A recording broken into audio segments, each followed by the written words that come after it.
Hello, back to my channel SD family. সবাইকে জানাই good morning, শুভ সকাল। আর তার সাথে জানাই সবাইকে অনেক অনেক শুভেচ্ছা, অনেক অনেক অভিনন্দন আমার পাশে থাকার জন্য আর আমার গল্প দেখার জন্য বা শোনার জন্য। তো বন্ধুরা, আজকের গল্পটা দেখো, সত্যিই ভালো লাগবে। দাদু, নাতি, বড় ছেলের অভিনয়, বাদবাকি আরও 2 ছেলের অভিনয় তোমরা দেখতে পাবে। ভালো মানসিকতার পরিচয় কিভাবে মানুষ দিতে পারে বা কিভাবে একজন ছেলে দিতে পারে, আজকে সেই গল্পই আছে। তোমরা একটু অ্যাড স্কিপ করো না বা গল্পটা পুরোটা দেখো, ভালো লাগবে। আর সবাই সবাইকার পাশে থেকো। অ্যাড স্কিপ করে গেলে কোনো কাজ হবে না, কোনো কাজ হবে না। আমরা সামান্য কোনো কিছুই তো করতে পারছি না। আমরা সামান্য এইটুকু ভিডিও আর 1-2টো শর্ট ভিডিও ছাড়া কিছু কাজ করতে পারছি না বা করা সম্ভব হচ্ছে না, বা সময় সুযোগের অভাব। এক কথায় সব কিছু অসুবিধার মধ্যে আমরা এই ইউটিউবকে ভালোবেসে ইউটিউব প্ল্যাটফর্ম বেছে নিয়েছি। তো বন্ধুরা, সবাই সহযোগিতা করো, সবাই সবাইকার পাশে থেকো। আর সবাই সবারই লক্ষ্যে পৌঁছানো দরকার আছে। তো এই জন্যই আমার এইটুকু বলার ছিল।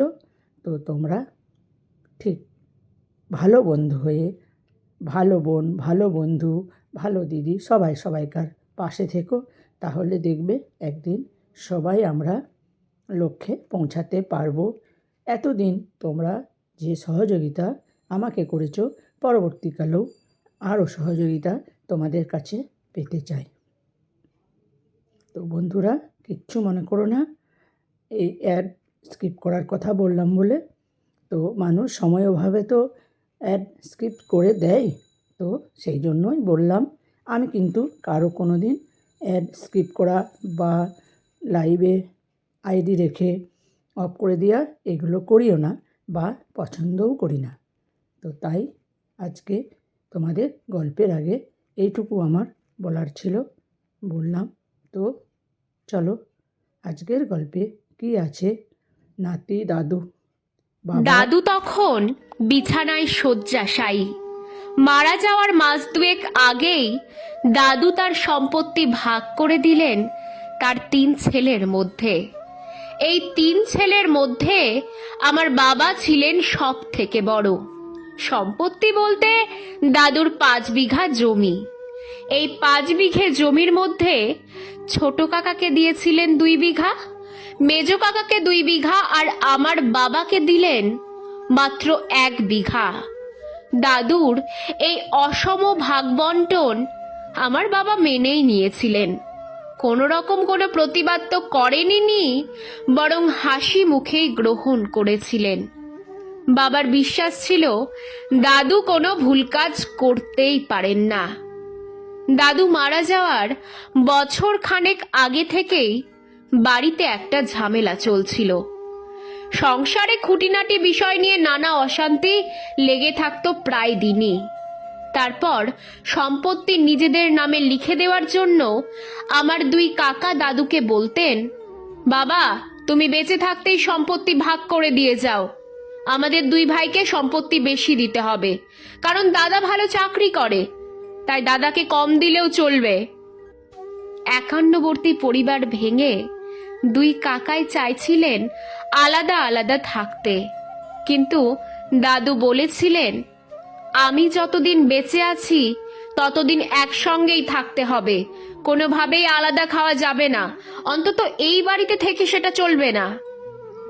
বাড়িতে দাদুর কথাই শেষ কথা।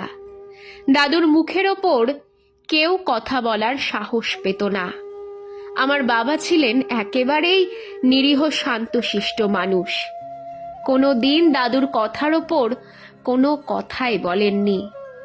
আর দাদুও সব থেকে বেশি ভরসা করতেন আমার বাবার ওপর। বাবা যেহেতু বড় ছেলে, তাই বেশিরভাগ দায়িত্বটাই বাবার ওপর এসেই পড়তো। আর বাবাকেও দেখেছি দায়িত্ব নিতে কখনো পিছুপা হতো না। বিছানায় শয্যাশায়ী অবস্থায় একদিন দাদু বাবাকে ডেকে পাঠালেন দাদুর ঘরে। বাবা যেতেই দাদু বললেন, বাবা আমার কাছে এসে একটু বস, কয়েকটা কথা বলার জন্যই তোকে আজ ডাকলাম। হ্যাঁ বাবা বলো। আমার সম্পত্তির এই অসম বন্টন দেখে তোর মনে হয়তো একটা ক্ষোভ হতে পারে, সেটা খুবই স্বাভাবিক। কিন্তু আমি ভেবে দেখলাম আমি যা করেছি খুব একটা ভুল কিছু করিনি। না বাবা, আমার কোনো ক্ষোভ নেই। আমি জানি তুমি যা করেছো ভালোর জন্যই করেছো। কখনো তো তোমার মতের বিরুদ্ধে যাইনি বা তোমার কথার ওপরে কোনোদিন কথাও বলিনি। আর সম্পত্তির ওপর কোনো লোভও নেই আমার। দাদু তখন বললেন, আমি তো সেটা জানি। আমার 3 ছেলের মধ্যে আমি বড় ছেলের ওপর সবচেয়ে বেশি ভরসা করি। তবে আজ সম্পত্তি নিয়ে কথা বলার জন্য তোকে ডাকিনি বাবা।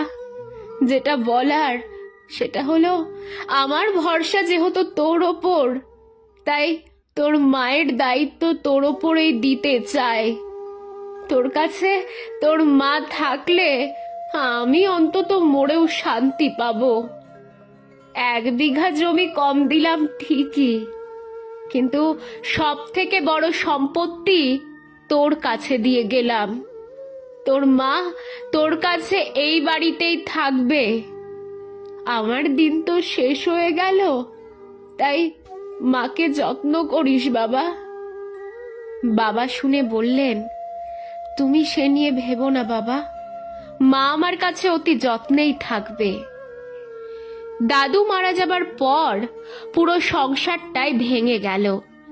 2 কাকা বাড়ি ছেড়ে চলে গেল অন্য জায়গায়। ঠাকুমাকে নিয়ে আমরা পুরনো বাড়িতেই রয়ে গেলাম। মাঝে মধ্যে আমি বাবাকে বলতাম, ঠাকুমা তো মাঝে মাঝে 2 কাকাদের বাড়ি থেকে ঘুরেও আসতে পারে বাবা। বাবা তখন বলতেন, মন্দির থেকে দেবতা চলে গেলে মন্দির দেবতা শূন্য হয়ে যায়। সেই কারণে মন্দিরে দেবতাকে একবার প্রতিষ্ঠা করার পর তাকে নিয়ে নড়াচড়া করা যায় না। এই বাড়ি আমাদের মন্দির। ঈশ্বর তো সবসময় আমাদের সাথে থাকতে পারেন না, তাই আমাদের বাবা মাকে আমাদের দিয়েছেন। আমরা তো দেবতার সঙ্গেই থাকি। এমন সৌভাগ্য কতজনের হয় বলতো? দেখিস না, তোর 2 কাকাই দেবীর দর্শন করতে এই তীর্থক্ষেত্রে আসে বারবার। দেবতাকে কখনো তার জায়গা ছেড়ে ঘুরে বেড়াতে দেখেছিস? তাছাড়া তোর ঠাকুমাও তো কখনো যেতে চায় কি? এসব কথা কখনো বলিস না। আর এভাবেই 35 বছর কেটে গেছে। ঠাকুমাও মারা গেছেন। আমি বাড়ির কাছাকাছি একটা স্কুলে চাকরি করি। আজও ওই বাড়িটাই আমার কাছে মন্দির। আমিও আমার বাবা মাকে নিয়ে ওই বাড়িতেই আছি। বাবার মতো আমিও বিশ্বাস করি, বাবা মা নামক দেবদেবীর সঙ্গে থাকার সৌভাগ্য বোধহয় অনেকেরই হয় না। সেদিক থেকে আমি সৌভাগ্যবান। তবে দাদুর দেওয়া সম্পত্তি, সেই 1 বিঘা জমি আমার বাবা আজও রেখে দিয়েছেন। দাদু বোধহয় সত্যি দূরদৃষ্টি সম্পন্ন মানুষ ছিলেন। আমার বাবাকে দাদু মাত্র 1 বিঘা জমি দিয়েছিলেন ঠিকই, কিন্তু সেদিন কি কেউ কল্পনা করেছিল ওই অনাবাদি 1 বিঘা জমির পাশ দিয়ে ন্যাশনাল হাইওয়ে হবে? আজ সেই জমির মূল্য 3 কোটি টাকা।